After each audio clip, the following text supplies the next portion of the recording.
I'm in the action, chips on the table. I want the feel good, need another percentage. I want the win, lucky 7 every time I walk in.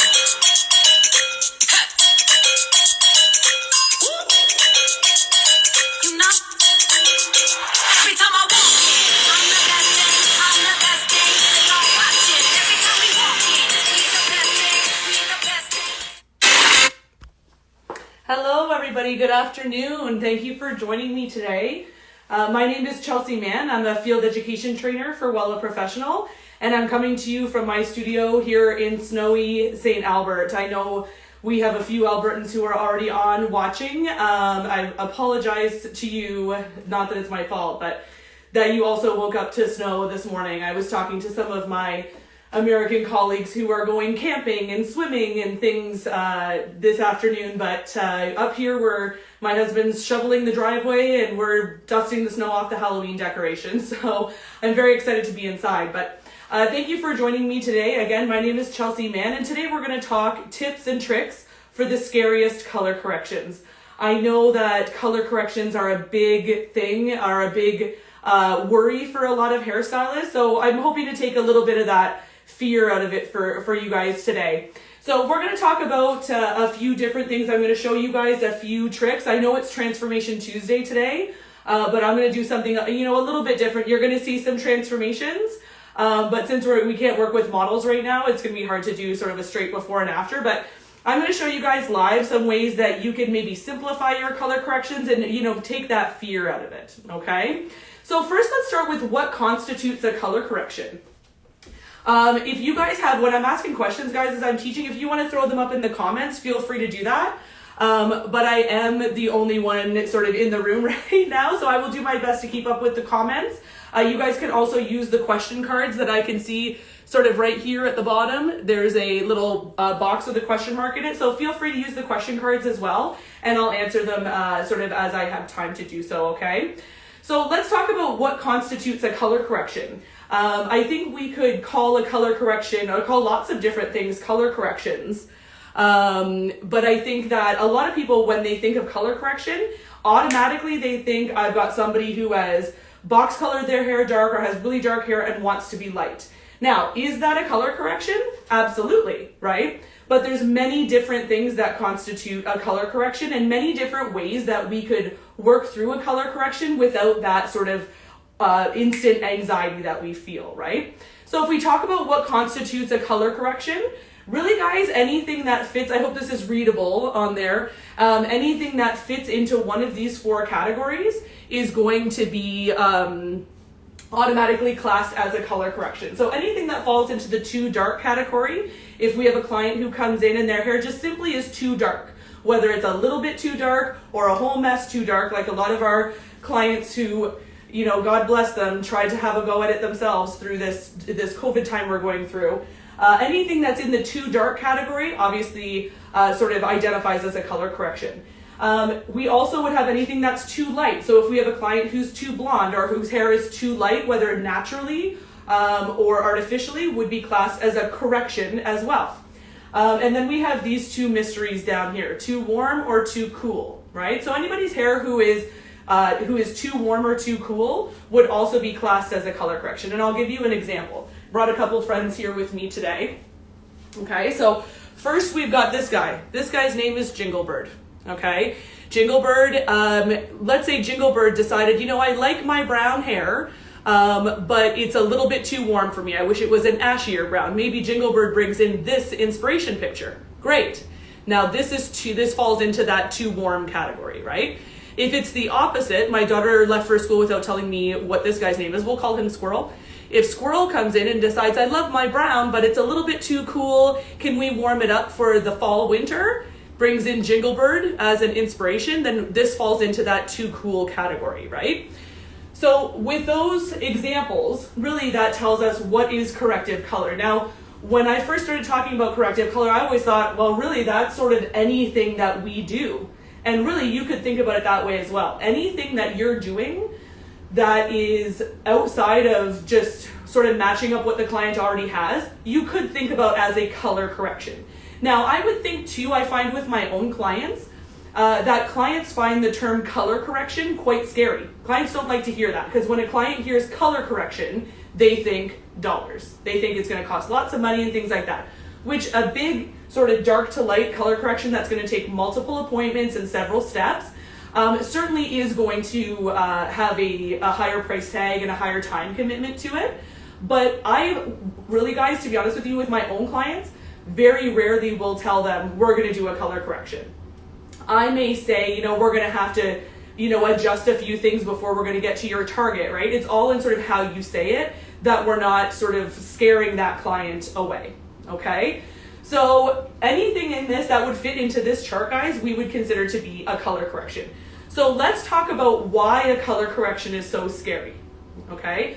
I know for me, the biggest reason why I find color corrections sometimes scary or have in the past found them scary or intimidating is because they're unpredictable, right? A lot of times when we're correcting out color, a lot of times maybe we didn't do the initial color. Maybe the client did it themselves. Maybe they're from out of town, or I could come up with any number of scenarios, but sometimes when we're doing corrective color, we didn't do the initial color. So there's a limit to how much hair history we're going to have, right? I'm going to talk shortly about, some tips and tricks for consultation. But really the unpredictability of color correction is what makes it challenging, right? A lot of times as well in color correction, it's hard to manage somebody's expectations, right? Sometimes we have clients with champagne taste on a beer budget. Sometimes we have clients who want that instant gratification, right? First and foremost, when we're doing corrective color, especially when it's a dark to light corrective color, we need to remember that at the forefront of our minds always should be the health of the client's hair. The health of the client's hair needs to be paramount, right? And we've all had these clients, myself included, that have said to us, I don't really care how much damage it does to my hair, just do it. And I'm going to be a hard no on that. Because, I think it's up to us as hairstylists to decide what the sort of, the best pathway is for that client. And sometimes they're not going to like it, but sometimes it's not up to them, right? It's really up to us because we're the ones with the expertise. We're the ones that's going to be doing the service. We're also the ones with our sort of stamp on that client, and you want to make sure that that client is understanding what the end result's going to be, especially when you're working with a multiple appointment scenario, okay? The other things that I found in talking to my friends about in preparing for this live is that with color corrections, there's lots to consider, right? There's lots of options, lots of things you could do, lots of things that maybe could go right, maybe could go wrong. Like there's lots of factors to consider when it comes to hair history, porosity, budget. One of the biggest ones is the client's emotional state, right? If something big and crazy has happened, and I've had these clients since COVID, if something big and crazy has happened to their hair, they might be quite emotional about it, right? So we need to make sure that we're paying attention to all of those things. Okay, so on that note, let's talk about the steps to a good color correction. So when we want to do a color correction, hopefully this will, there we go. I know that there's a bit of a glare there for you guys. I hope you guys can see that. Let me just make an adjustment here. Well, that helped a tiny bit. So the things to consider when we're doing a color correction, and I want you guys to know that all of this information that I'm giving you today, if you want to refer back to it, is available on our app from your App Store or your Google Play Store. You type in Wella Education and go ahead and download the app. It's such a great tool. It's a very unique tool for Wella, and all of this information is on there under consultation tips, okay? So when we talk about things to consider, the number one rule, and for those of you that have taken my color correction classes in the past, you've already heard me say this, the number one rule to color correction is do not panic.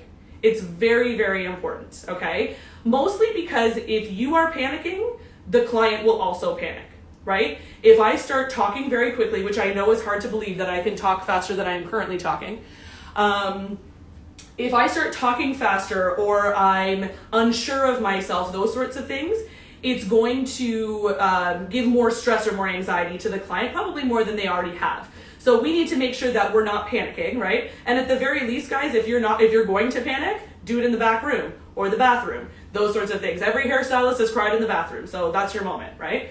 But number one rule is do not panic, especially in front of the client.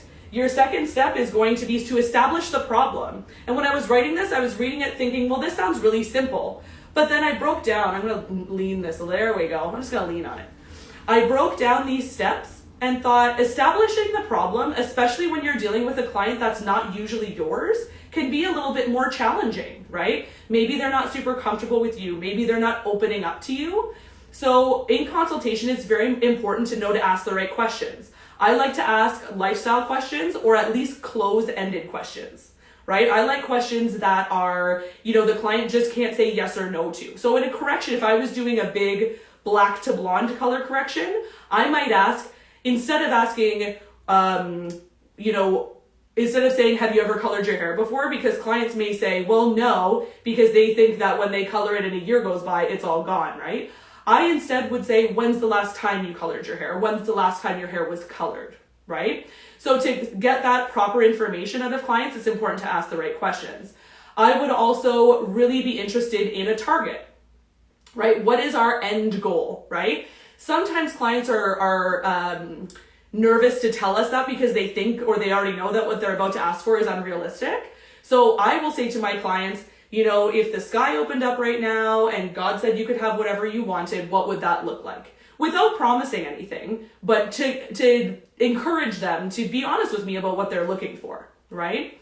Then I would determine the cause. Once I've established the problem and the target, what is the cause of this? What's the major issue that's causing this color correction? That's going to come back to our too light, too dark, too warm, too cool chart.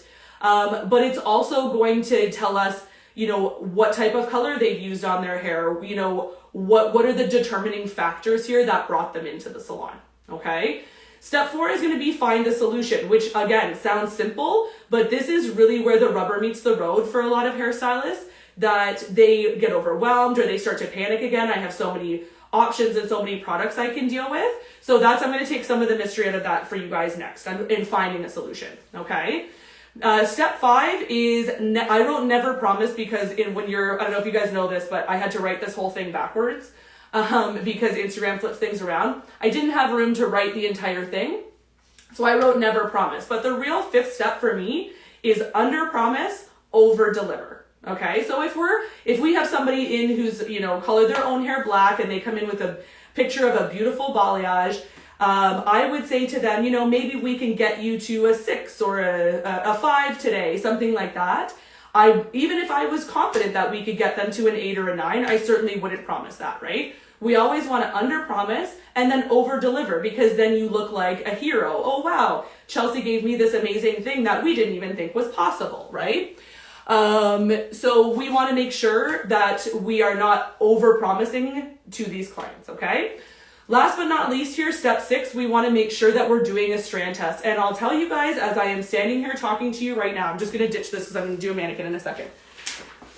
But I'll tell you, as I'm talking to you guys right now, strand test is the biggest thing that I see go wrong in a color correction, okay? Strand tests are so, so, so important. I tell all of my students, your strand test will always tell the story, right? Your strand test will tell the story of what the rest of the hair is going to do.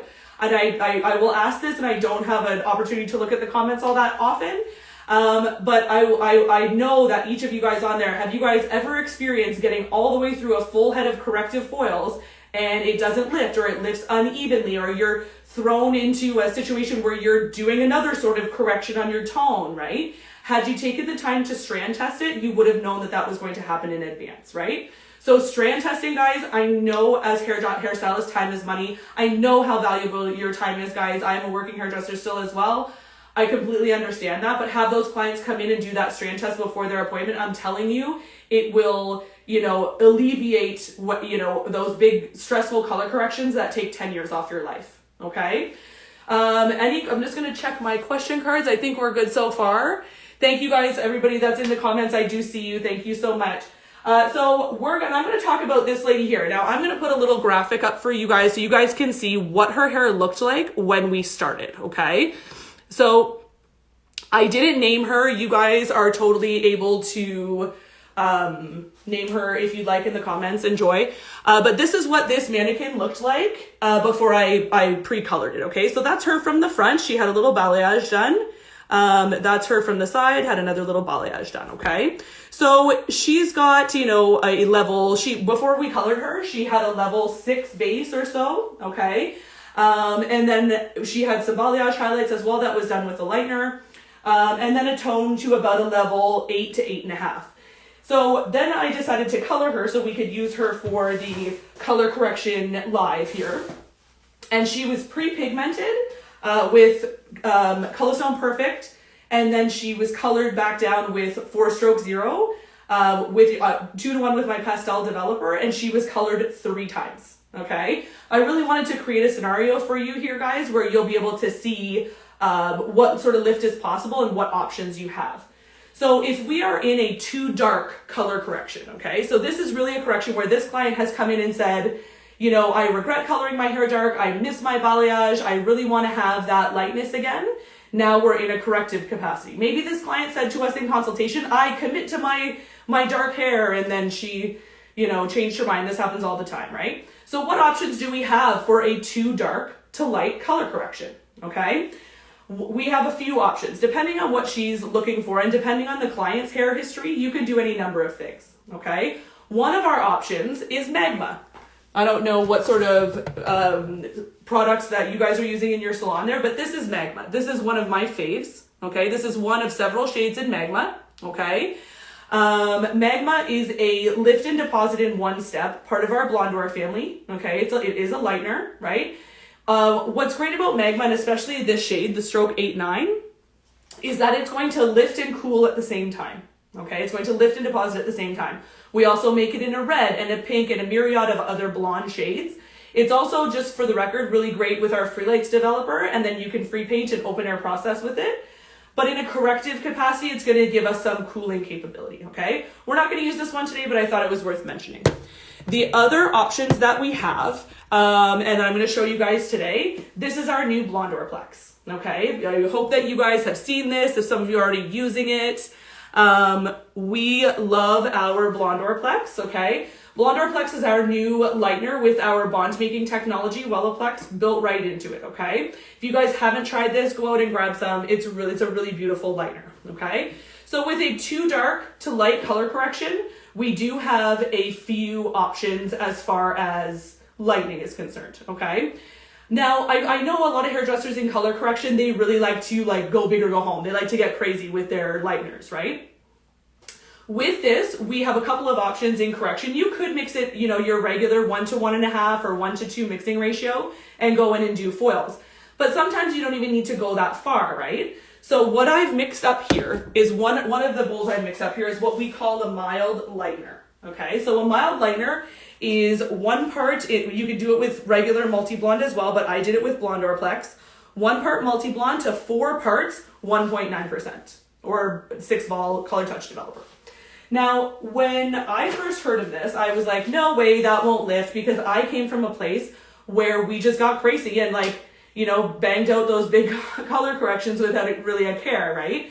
And then I tried it. So we're gonna put some foils in today, and I'm gonna show you guys that this mild lightener will lift, okay? I know that 6 volume doesn't seem like is gonna have a big jump, but you'll be surprised at the low volume developers and how they will lift.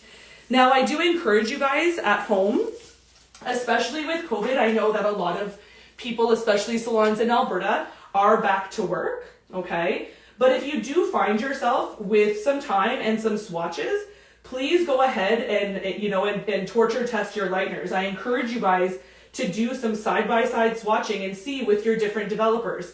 See how well a 1.9 will lift versus a 10 vol or versus a 20 vol, things like that, right? Don't be afraid to test your products out, guys. I don't want you to take my word for it. I want you to sort of do it yourselves, right? So I'm going to put a foil in of this. Now, the next thing that I'm going to do after this, the next strand test that I'm going to do is going to be with another way that we can use our Blondoir Plex. Is going to be with what we call a cleansing rinse, okay? Now, some people call a cleansing rinse a shampoo cocktail, or I've heard a soap cap. I've heard a few other sort of terminology like that for it. We like to call it a cleansing rinse, okay? I think for me it sounds a little bit better if I'm being completely honest with you. So a cleansing rinse is 1 part blonde or multi-blonde powder, or blonde or plex in this case, and 4 parts warm water. Now I know that the 4 parts warm water, oh, I see you in the comments there. Mixing ratio on this mild lightener is 1 part blonde or plex or multi-blonde, if that's the lightener you're using, to 4 parts, 1.9%. Okay? The cleansing rinse is the same ratio, 1 to 4, but is going to be done with warm water. Now, I know when I say warm water, people are always like, oh my gosh, how is it going to lift, right? You got to remember that your lightener, you know, we did this when I did Master Color Expert, we mixed lightener with lots of different things to see if it would lift.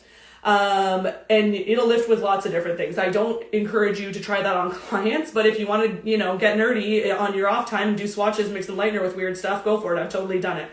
But when you mix it with lightener, or with water, you're still activating your lightener, but in a gentle cleansing way. Okay, so I'm going to show you guys how we would do that. So this is our blonde Orplex mixed 1 part blonde Orplex to 4 parts warm water. And you guys, I hope you can kind of see there that this one's a little bit more sort of, for lack of a better term, watery or thin, right? So it's a really great one to use at the sink, right?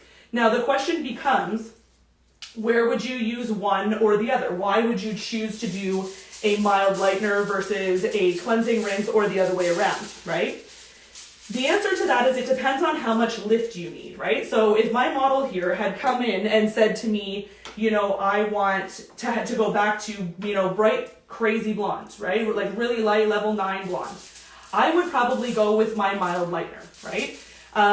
Because it's going to be, I would say, a little bit stronger than the cleansing rinse. And the cleansing rinse, guys, is really meant to take down maybe a toner that over-processed, or, you know, to do a little bit more of a gentle lift, whereas your 1.9% is going to be a little bit more aggressive, right?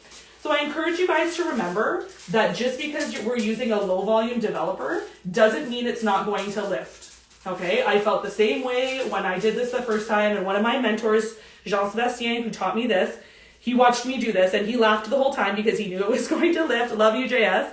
But I promise you it will lift, and I'm going to show you in a moment, okay? So this is our cleansing, or our mild lightener, 1 part blonde Orplex to 4 parts, 1.9%. This is our cleansing rinse, 1 part blonde Orplex to 4 parts warm water, okay?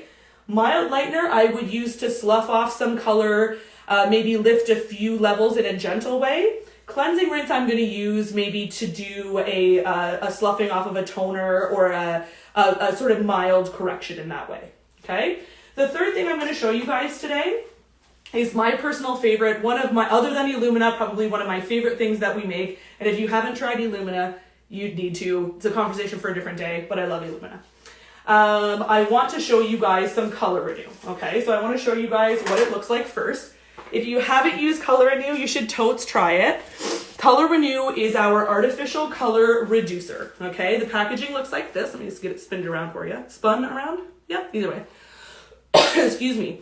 This is our Color Renew, okay? So we've got crystal powder. We've also got our vitamin C activator liquid, citric acid activator liquid. We're going to mix these two together, and we're going to create some lift out of this, okay? This is an artificial color reducer, guys, and I want you guys to remember that, because we don't want to get it confused with a pre-lightener, right? A color reducer is a product that's going to essentially move into the cortex layer of the hair where our pigments live. It's going to reverse the oxidative process. So take the 2 pieces of the color molecule apart, right? So that there's no longer a color result. It's very, very cool, okay? This Color Renew is a product that I would do maybe a bigger color correction with. It's where I would sort of start doing a bigger color correction. If I was doing a big too dark color correction, one that's black and that we're lifting all the way up, you know, we want to do these things. I'm going to start with Color Renew. Now, I'll tell you a little bit of real talk here. People get frustrated sometimes with Color Renew when they're doing it in big corrective capacities, because they call me and they say, I didn't see a lot of lift. I'll tell you, with Color Renew, sometimes you won't at first visually see the lift, okay? Mostly because Color Renew is not about levels of lift. It's reducing the artificial pigment, okay? Color Renew is damage-free. It's artificial, obviously it's artificial dye-free. I was thinking about elements for a minute. It's damage-free, it's persulfate-free, it is developer-free, it has no peroxide in it. It does 0 damage to the hair, guys, okay? Again, when they taught me this, I didn't believe it either until my husband colored my own hair in our studio here and lifted all my pigment, reduced all my pigment down, and it was amazing, right? I call this, guys, Color Renew is a really great preparatory step for your color corrections. You can do it up to 2 times in one day. She can sit under heat with it, okay? If you guys want to look up more on Color Renew, you can go ahead and look it up in the app. There's lots of information on there about Color Renew, but it's a really great product. Little point of fact with Color Renew, you're going to want to use it on our oxidative colors, our Colliston Perfect family, okay? Our Illumina family. Fun fact, it also works with our brand new Blonde Or base breakers, okay? So, through the magic of, I want to say the magic of TV, but the magic of Instagram, I'm gonna show you guys the results of this, okay? So I put these foils in right before I came on this side, okay? So these have been on now for, I would say, 30 minutes or so, okay? So I'm gonna show you guys what these products can do, okay? And how much lift you can expect out of these products, okay? So these first 2 products, or these first 2 foils here, these ones are our mild lightener in the front here, okay? Now you can see that I'm not gonna rinse these guys because nobody got time for that, right? Somebody in the comments is asking, can we save the live so you can catch this all again? Absolutely, guys. I'm gonna save this live and post it to my IGTV so you guys can definitely come back to it later, okay? So we're gonna open these foils up, okay? So you guys can see the results here. So this is our mild lightener. This is our 1 part multi-blonde to 4 parts 1.9%.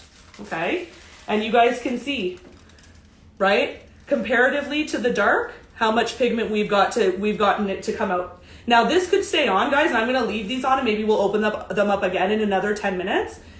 These can be on for up to 50 minutes, our lightening process can be, right? So these can be on for another 20 minutes, but you guys can see from a 4, we've probably got 2 or 3 levels of lift out of these, okay, which is pretty spectacular, I would say. Okay, again, we don't need to go crazy with our high volume developers and create banded sort of mess. That's the other thing that we can see here with these is that we've gotten a couple levels of lift, yes, but we've also got a relatively even lift as well. Okay, I don't know how, I'm going to turn my light back on. Maybe you guys get a better view here. There, hopefully that'll help you out a little bit. Okay, so that's our mild lightener. Okay, so if you were sort of doubting whether or not it was going to lift effectively, it's certainly doing that, okay?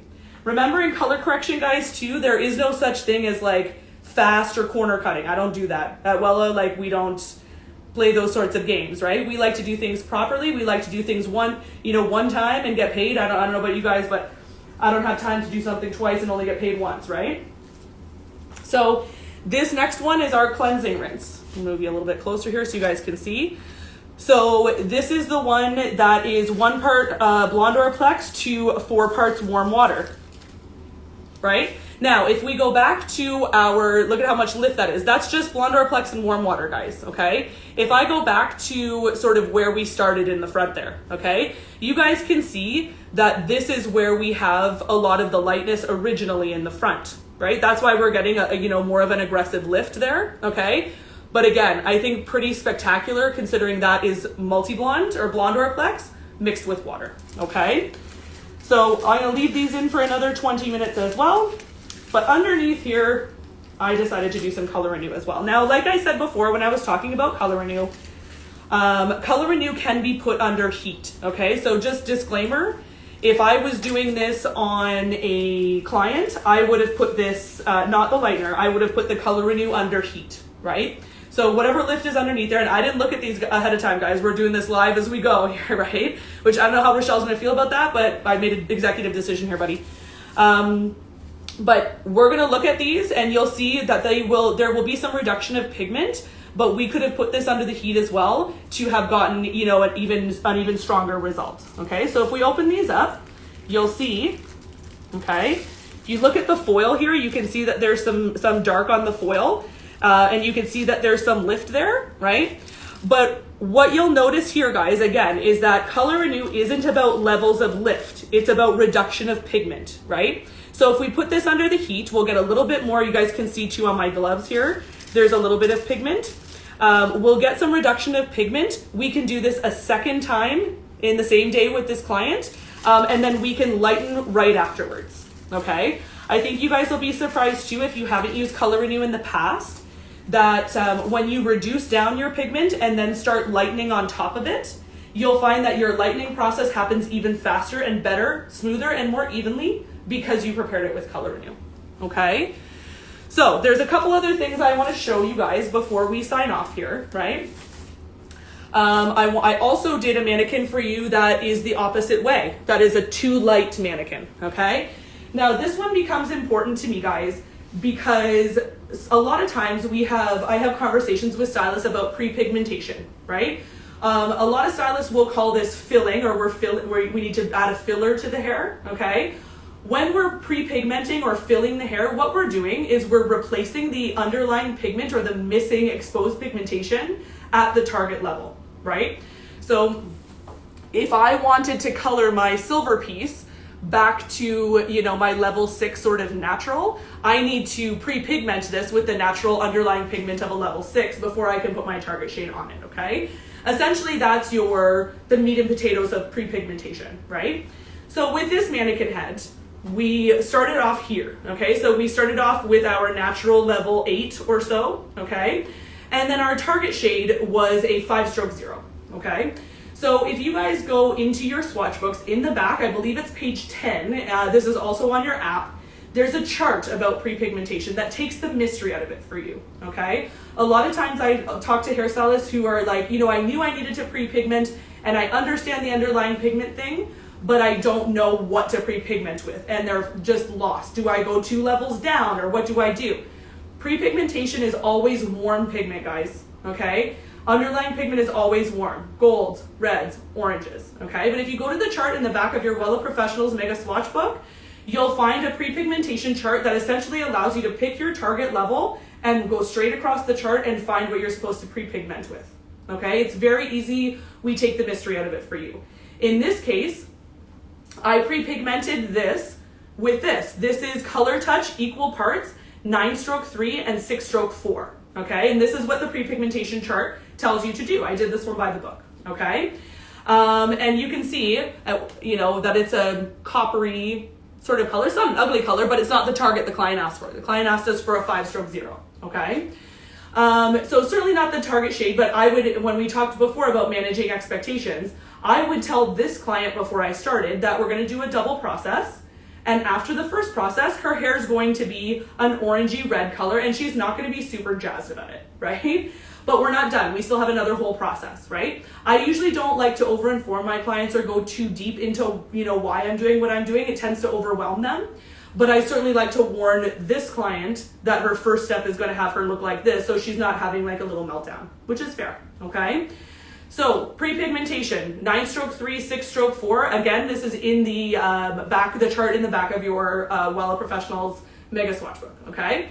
After this process, I took it off, rinsed it, shampooed it. I did my Wella Professionals post-color treatment on it. I left that on for 3 to 5 minutes, rinsed that, gave it a blow dry, okay? Then I put on my target shade, okay? Which in this case was 5-stroke 0, okay? And then when it was done, it looks like this, right? Nice, solid 5-stroke 0, okay? What I noticed about this is that it's not super warm. It looks like the swatch, okay? Now, the problem sometimes with hairstylists when they're color correcting, and like I said at the beginning, they panic, right? A lot of times the hairstylists, when they're pre-pigmenting a blonde client to eventually be 5-stroke 0, they look at this and they think, oh my God, I'm looking at red, I'm looking at orange. Maybe the client's panic sort of jumps onto you, right? I'm looking at all these tones, I better, you know, correct out these tones in my formula, right? The problem with that, guys, is that you're not trusting the color. The chemists that build our Wella Professionals color do such a spectacular job, always with the hairdresser in mind, thinking, what is the hairdresser gonna use this 5-stroke 0 for, right? And what scenarios are they gonna use it for, right? Really what it comes to is that a 5-stroke 0, the way that we build them, guys, is that they're meant to be put on a level 5 or the underlying pigment of a level 5, which now we're looking at here, right? So really, I don't need to add anything into this. I don't need to add a 5-stroke 2 in order to counteract this. I don't need to put any ash in there because I'm afraid it's going to be warm. All I did was I took my target shade and put it right over top once it was dry. Okay, and you can see it's a very true level 5-stroke 0. Okay, so no panicking. Again, I will go back to that over and over again. No panicking. Okay. Now, the other thing I did here, guys, was that these 2 back sections were the only ones that I pre-pigmented. Okay, I had another section at the front here that I did not pre-pigment. Okay, so this is the not pre-pigmented stuff here next to the stuff that I did pre-pigment. And I hope that you guys can see with my light how hollow some of these pieces in the front here are, right? Like you can see how sort of, you know, really not saturated and not fully covered those are. Okay, now in our current climate and in our current sort of trend climate, is it okay that a client at the front like that would have a little bit of natural dimension?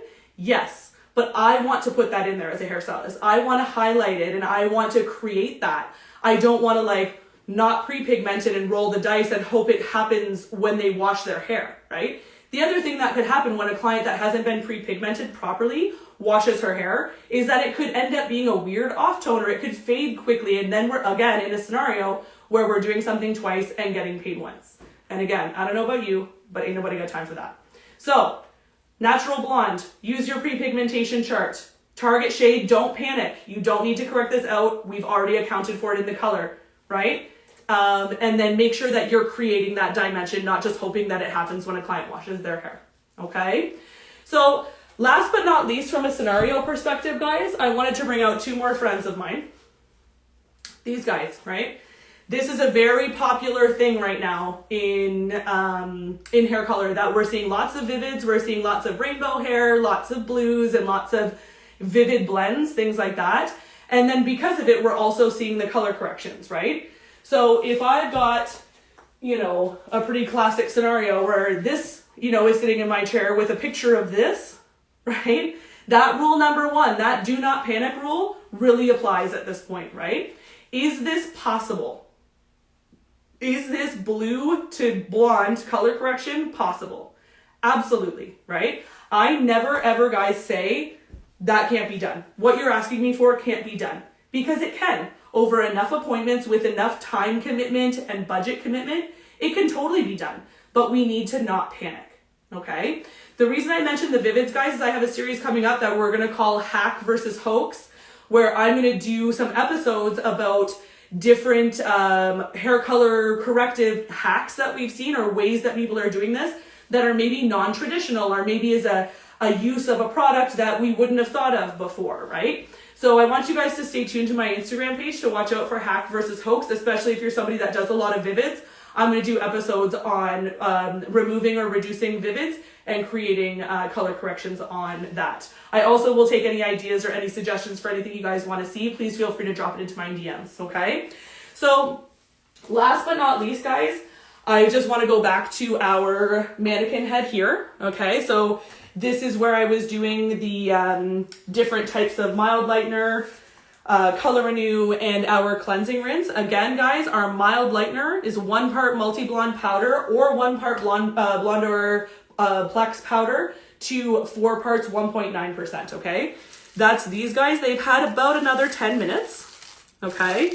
And we see even more lift than we did the first time, okay? Of course, we see warmth. That is an obvious sort of consequence of color correction, but we certainly see that. This one we didn't open the first time, but you'll see just as much lift there, okay? To our cleansing rinse again, 1 part blonde or plex powder to 4 parts warm water. Again, this is where we saw the balayage in the very front there, okay? Again, we're gonna see sort of a more aggressive lift, but a pretty impressive amount of lift considering there's no developer, traditional developer in there. There's only water, okay? Last but not least, again, our Color Renew, guys. I'm a big fan of Color Renew. I love Color Renew as a preparatory product. Please remember, don't think about it as levels of lift. Think about it as you're cleaning up your canvas or preparing your canvas for the rest of your lightening process, okay? So we'll open up this one underneath. We didn't open it the first time. And again, we're gonna see a little bit of, oh yeah, you can see it there. We're gonna see a little bit of reduction of pigment. You can see it there as well, okay? And remember that I could take this, rinse it, dry it, do another round of Color Renew, put it under the dryer, and we'll see lots of lift in our lightener once that process is done, okay? So don't be afraid, guys, to use that Color Renew and use your lightener after. You can tone after, you can color again after, whatever you really need to, okay? I want to leave you guys with a little bit of sort of food for thought on color correction. I want you guys to try to remember that when we're color correcting hair, again, first rule is do not panic. Always make sure that you remember that the health of the client's hair needs to be at the forefront of your mind at all times, right? And remember that you as the stylist, you as the artist, you get to make the decisions, right? We need to work within a client's budget. We need to work within a client's comfort level, of course, okay? But at the end of the day, nobody's going to push me to do something that I think is irresponsible. We really hold a client's self-confidence and things in our hands at all times. So we really need to be able and feel empowered to make those hard decisions for clients, even when we know we're not going to be able to give them what they want in the immediate, right? Long term, we need to be able to make those decisions, okay? So I wanted to say thank you guys so much for tuning in today, for supporting us. We hope that everybody's happy and healthy and y'all are washing your hands and doing all the things that we're supposed to be doing. And I want to say, if you guys want, if you don't already follow me at chelsea.wella, please give us a follow, or at Wella Canada West. That's our West Coast Canada Instagram page. Again, thank you guys for joining in. And I look forward to being on your screens again soon. Please remember that if you learned anything today, that we're not the owners of our knowledge, we're only the caretakers of it. So please pass it on to somebody else who can make the world a better place the way that you did. Thank you guys for joining in, and to my American friends, please go vote. We'll see you guys soon.